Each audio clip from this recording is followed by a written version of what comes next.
observation I often wondered how common it was, but to me it was like a movie set. It was a very beautiful day. Nothing terrible was going to happen that day. It was just a showpiece of you can't gather, and yes, we are, and we're making a statement about how our government has lied to us. At noon, they started ringing the bell, and obviously people started to gather, and the National Guard immediately went out in a Jeep and said, because of what had taken place on Saturday night, it is unlawful for you to gather.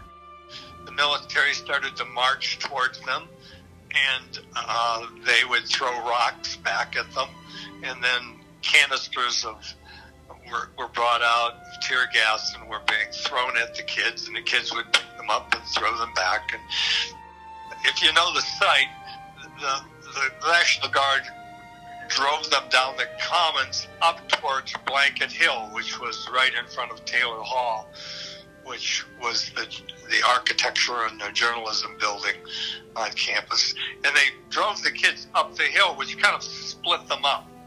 And then the kids kind of all gathered back together again and drove the National Guard back down again. You just felt that it was going to be broken up. At one point, I remember that the State Patrol was brought in. A number of State Patrol cars came in, and I went, oh, wow, that's really interesting. You realize that this was kids against kids. The kids that were against it and the kids that were in the National Guard were all about the same age. Now we're bringing adults in. Obviously, the National Guard didn't have control of the situation at all.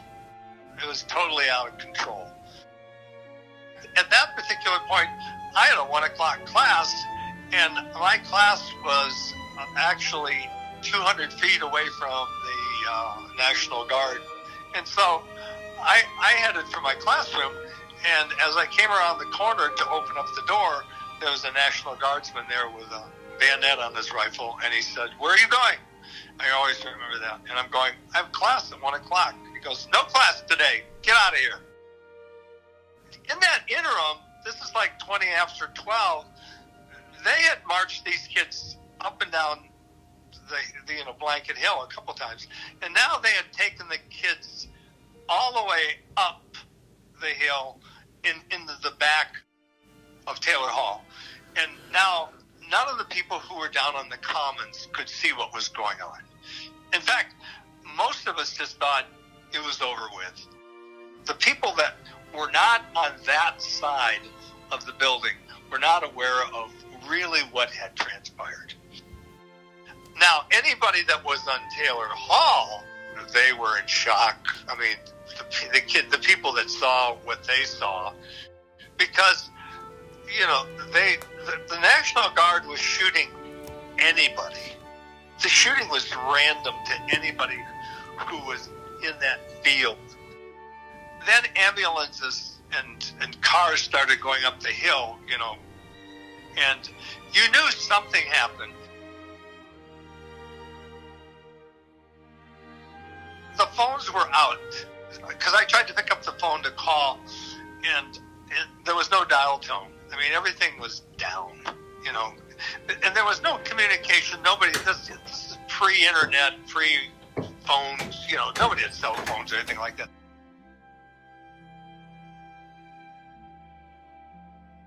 We had heard by 12:30 or 12:45, somewhere in there, that the university is officially closed. Everybody must be out of town by 5 o'clock that night. The reason why I had to leave Kent State was that I was the youngest faculty member in this. I'm probably on campus. I was really young. I was 28 or 27 years old. I was surrounded by people who had all been in the military. Even my mentor had been in the military, and they all sided with the National Guard. I mean, I heard faculty members say they should have lined up all the kids and shot them all. I mean, and I'm going, this is just crazy. And Dorothy Fulltime came on the news that night and took the side of the kids. Her speech was just perfect for anybody who was young, because she goes, no matter what they did, a university should never, ever, ever allow a student to be shot, much less murdered. And she took the position that they were dead wrong. Years later, I stopped at WWS, where she was still doing editorials, and I asked if I could see her. And they said, sure. And so she came out, and I just said, I wanted to thank you, Dorothy. I just remember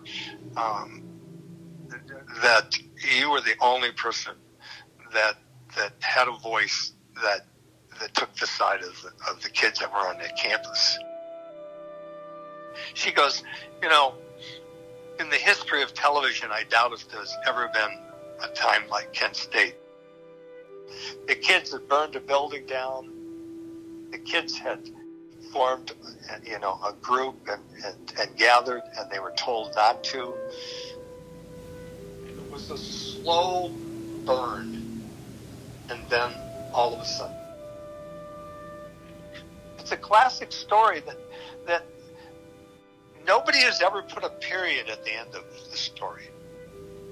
It's still an open case.